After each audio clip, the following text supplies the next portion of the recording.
Hi and Assalamualaikum. We are from a group 1 and in this video, we will present about Ponzi scheme. Assalamualaikum and a very good day. My name is JANNAH binti MOHED and I will present the first issue, which is about the Ponzi scheme. So Ponzi scheme has been around since 1919.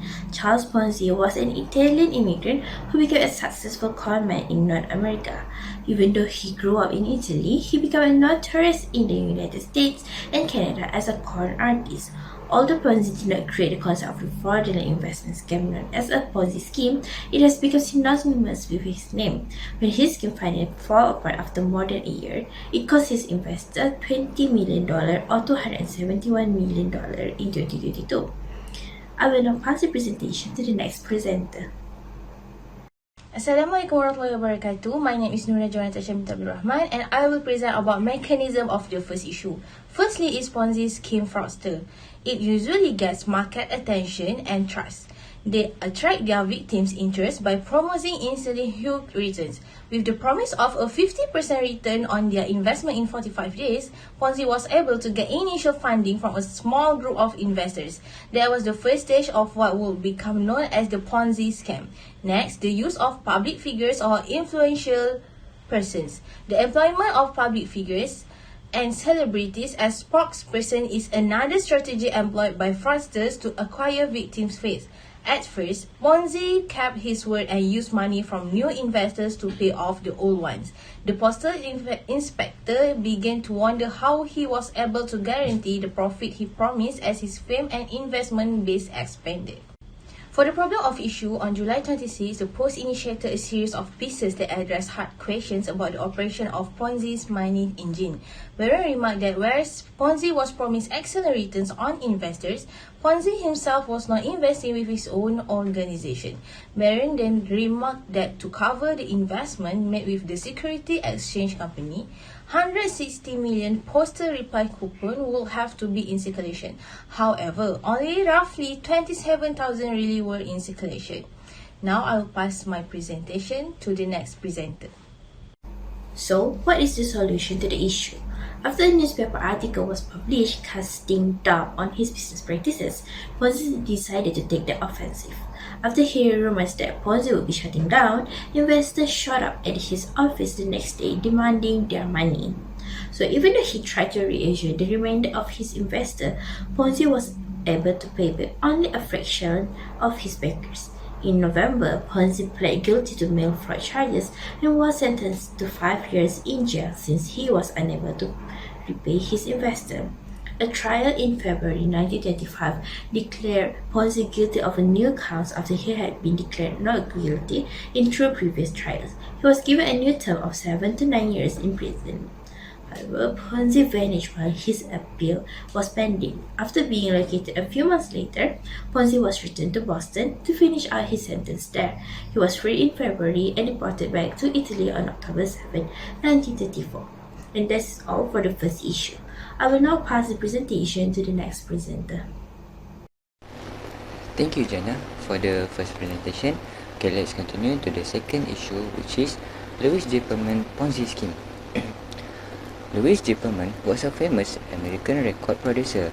Louis Perlman was most known in the 1990s for his role in the early phases of the careers of two of the most popular boy bands, the Backstreet Boys and NSYNC. On June 19, 1954, he was born in Queens, New York, in the United States. On August 19, 2016, at the age of 62, he died in Miami, Florida, in the United States in 2006.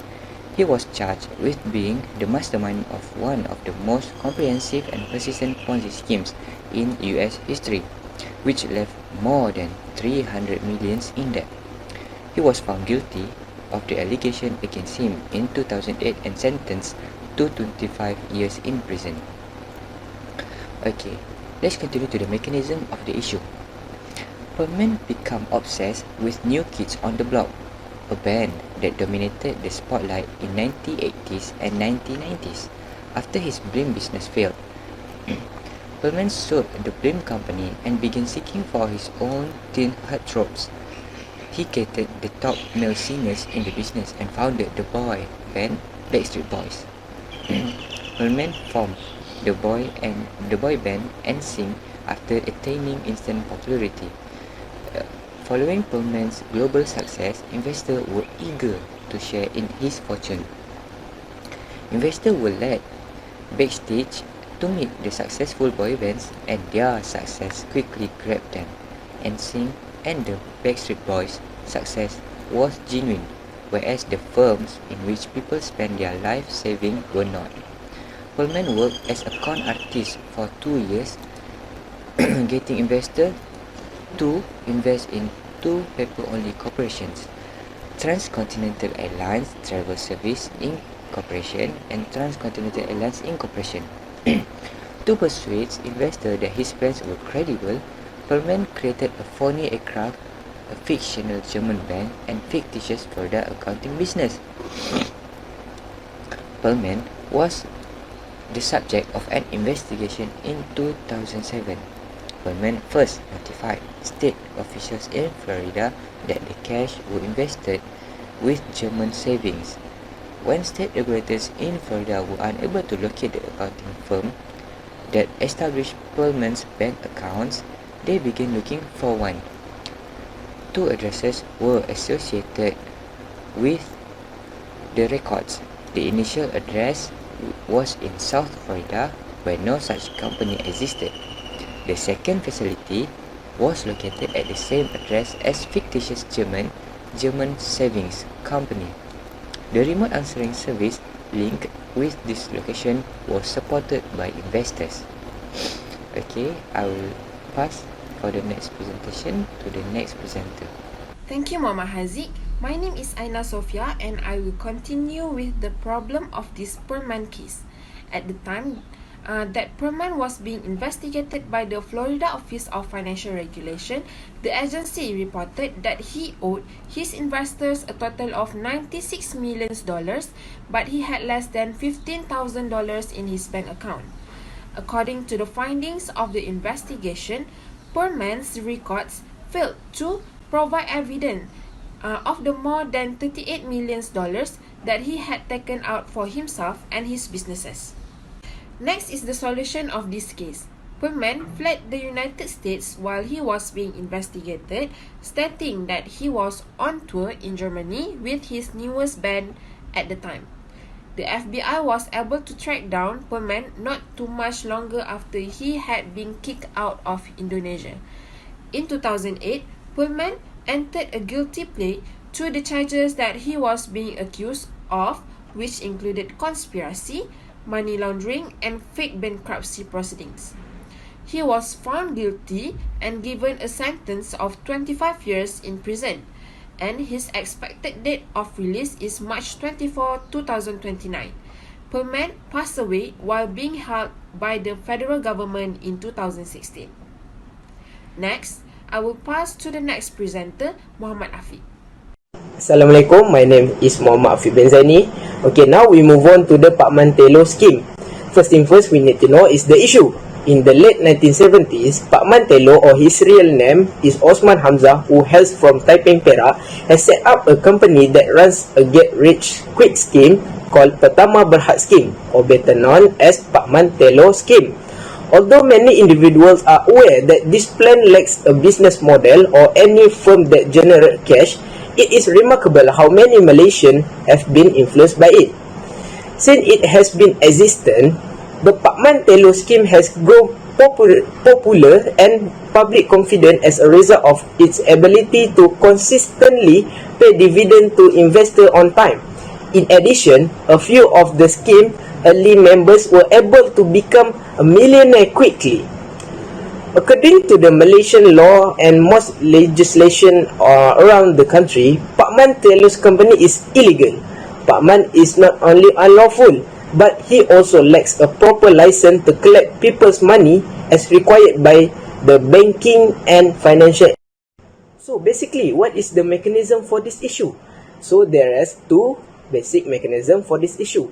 The first one, what Pak Mantelo did to attract more investors is that when he initially launched the plan, he guaranteed a profit return of 10 to 12% to everyone who participates, and he has demonstrated that they are invested by providing the promised return without missing out every month. The second one, if you follow Pak Mantelo, you will see that he is extremely smart in handling this business, since his business or scheme may endure for many years. In addition, Pak Mantelo has his own followers that constantly support anything that Pak Mantelo does. So it is no surprise that this fraud has lasted so long, despite the fact that he's been arrested and sued several times. Hi, my name is Muhammad Syahmi bin SAZALI. Today I want to talk about the problem in this case. First problem is Pak Mantelo scam the money that investors invest in their scheme. Firstly, Pak Mantelo give dividend around 10 to 12% dividend to gain the confidence from their investor.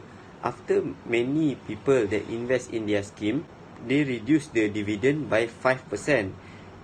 He says the reason of the reduce of this dividend is the Gulf War as a cause of the global economic downturn.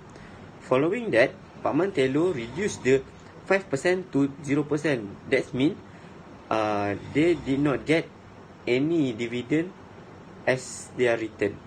Okay, second problem is the riot happens at Pak Mantelo house because of many people did not satisfied with their dividend, which is 0%.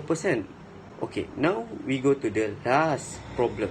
Last problem is Pak Mantelo's son has been kidnapped by the investor. Okay, now we go to the solution.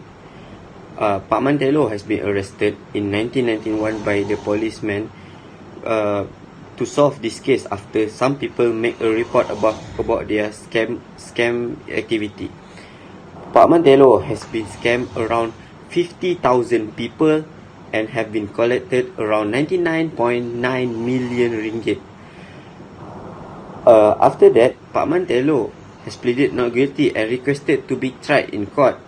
Pak Mantelo was granted bail in the amount of 2 million ringgit before appearing in court in early 1992. On 2 March 1992, Pak Mantelo was found guilty and sentenced to 1 year in prison and fined by 500,000. After 1 year prison beginning from 17 July 1991, Pak Mantelo have to face 2 more years in prison because Pak Mantelo failed to pay for the fine of 500,000. After the punishment, Pak Mantelo have to remove by the state. That's the solution from me. Thank you. That's all from us. Thank you.